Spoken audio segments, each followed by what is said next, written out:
What happened has happened, and it's there written. You can't come and through social media. But that's one terrorist organization, social media. Social media is a terrorist organization. What they do, what they put somebody in his comfort room. My people, this one way they trend today, shock many Nigerians. So the talk everywhere is that the federal government has suspended the Sultan of Sokoto's advice to regulate social media. Many people don't even understand what really happened. That's why we need to clear the air and tell the real story, the way it be. Before we continue, please, my people, if you are watching right now, just take 1 second, hit the like button and subscribe to this channel. It really helps us grow and bring you the real news without confusion, all right? Thank you so much.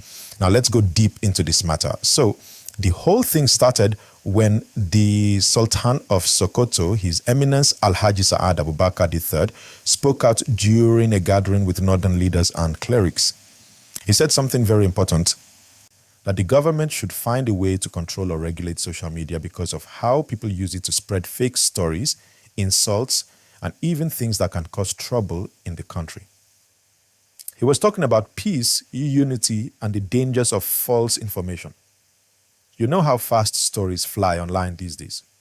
One small post, and before you know it, it has turned into a full-blown national problem. That's what he was warning against. But the moment he said that, social media took the whole thing and twisted it. Some bloggers started writing headlines that made it sound like the federal government didn't like what the Sultan said and decided to suspend his advice. But when you look closer, there's no proof, no document, no statement from the government that says they actually suspended anything. The truth is, it was just a misinterpretation. But because the story sounded hot, it spread fast. Guys, you see how easy it is for fake news to move faster than real news? That's the same problem the Sultan was talking about. Ironically, his own warning became another example of misinformation. Please, if you are still watching, don't forget to like this video right now and subscribe, because we are here to give you balanced gist, not the twisted ones you see on random blogs. Now let's talk about why this story even caused so much noise. First, Nigerians still remember what happened some years ago when the government banned Twitter for a period of time. Many people didn't like that move. They said it was a way to silence freedom of speech. So, when people heard that the Sultan was talking about regulating social media, they quickly became suspicious. Some started shouting, they want to take away our voice again. You see, that's why emotions arose quickly. But the truth is, the Sultan was not calling for censorship. He was only asking that there should be rules that will make social media safer and more responsible. Please, my people, pause a bit. If you haven't yet liked this video, I beg, just press that like button now. And make sure you subscribe too, because we bring you these real-time updates in simple English so everybody can understand. All right, so what does this whole thing mean? When the Sultan spoke, it was more like advice, not an order. He was trying to guide the government towards maintaining peace online.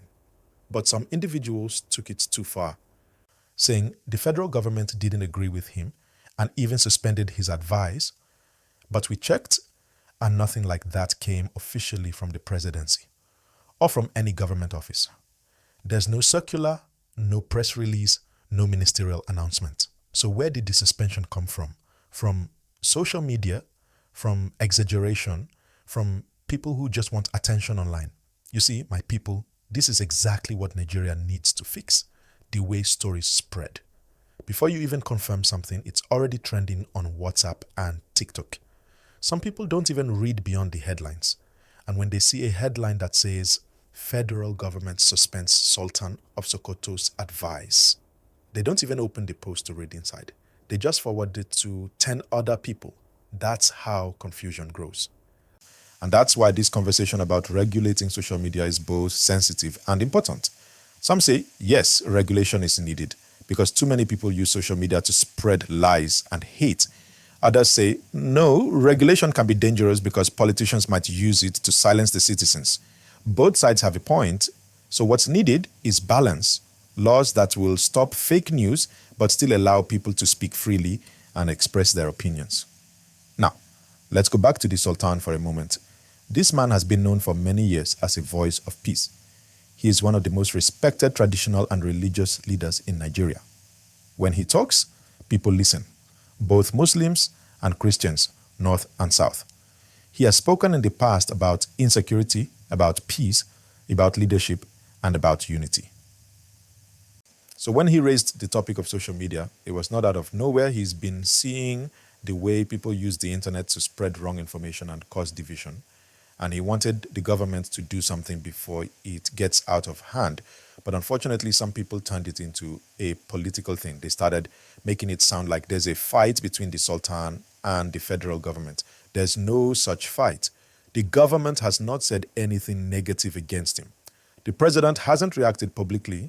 The Ministry of Information hasn't released any statement. So, for now, the story remains just what it is. An advice given by the Sultan and social media noise that followed it. Please, my people, if you are still here, don't just watch silently. Hit that like button, subscribe, and share this video so others can know the real story. Because if we don't spread truth, falsehood will keep winning. Now let's talk about the bigger issue, social media regulation itself. What exactly does it mean? It doesn't mean shutting down the internet. It simply means putting guidelines in place so that people who intentionally spread falsehood or incite violence online can be held responsible. For instance, if someone posts a lie about an ethnic group or a political figure and that post causes trouble, there should be a system that tracks and deals with that person properly. That's the kind of order the Sultan was talking about. But again, Nigerians are right to be cautious because we have seen times when regulation turned into restriction. During the Twitter ban, many small business owners, content creators, and even journalists lost income. So people fear that government might use new laws to silence voices that criticize them. That's why any regulation needs to be open, transparent, and done with the input of the public, not something decided behind closed doors. My people, if you are getting value from this gist, I beg, don't forget to like this video and subscribe. It keeps the fire burning so we can keep giving you verified information without fear or favor. Now, let's also understand the bigger picture. Nigeria is a country where words travel faster than action. Sometimes it's not the leaders who cause problems, it's the misinterpretation of their words that brings confusion. One person says something at an event, another person clips just 10 seconds of that talk, adds a scary title, and boom, millions are reacting online. So before we jump to conclusions, let's always wait for official confirmation. Right now, what we have is clear. The Sultan gave advice, the federal government hasn't responded negatively, and the claim that his advice was suspended has no official source. It's just online noise. Let me ask you, what do you think? Do you believe social media should be... Social media is a terrorist organization that we must deal with. Security agencies must deal with this terrorist organization called social media. So we're not happy with what's been happening either on the plateau or other places. Regulated, or do you think it will be abused by those in power? Drop your thoughts in the comment section because I want to read what you think. Now you see, when we talk about fake news and misinformation, it's not only about politics or government matters. It's also about how rumors can destroy lives, families, and even communities. Sometimes one false story can create hate between people who were once friends. That's why the Sultan's advice was actually timely, even though many misunderstood it. For example, think about how fast one small post on Facebook or X, formerly Twitter, can move. Someone might post that something bad happened in a certain town, and before you know it, people in 10 other states are panicking. Some start forwarding the message, adding their own version, and by the time the real truth comes out, it's too late. Damage has been done. So the point the Sultan was trying to make is simple. Freedom of speech is good, but freedom should come with responsibility. If you are still watching, please take 1 second, hit the like button, and subscribe right now. It helps this channel grow, and it also pushes this kind of verified content so more Nigerians can get the truth, not rumors. Now, Let's talk about what the federal government can actually do with this kind of advice. Normally, when a respected leader like the Sultan speaks, the government listens. Even if they don't act immediately, they take notes. What might happen is that a committee could be set up to study the issue. They could consult media experts, tech companies, civil society groups, and even young influencers to find a middle ground, how to protect people from fake news without taking away their right to speak. That's the kind of balanced step Nigeria needs. You see, this issue of social media regulation is not only happening in Nigeria. Even in countries like the United States and the UK, governments are still trying to figure out how to handle fake news and harmful content online. The difference is that in those countries, they have stronger systems that protect freedom of expression. Nigeria is still building that balance. So when we talk about regulation here, people get scared because they've seen how power can sometimes be misused. But in this particular case, the Sultan didn't call for social media to be banned or silenced. He just said there should be discipline and that the federal government should step in to make sure false stories don't destroy peace. He was trying to protect the unity of the nation. So those headlines saying federal government suspends Sultan's advice are not only false, they also make people fight for no reason. And you know what? It's very easy for fake news to cause tension in Nigeria because of our diversity. We have different religions, tribes, and political groups. Just one wrong headline can make people start suspecting one another. That's why people in power, whether traditional rulers, politicians, or influencers, need to speak carefully and make sure their messages are clear. And for us citizens, we must learn to check the source of any story before sharing. If you agree with that, please type "I agree" in the comment section and make sure you like this video and subscribe because your support keeps us going.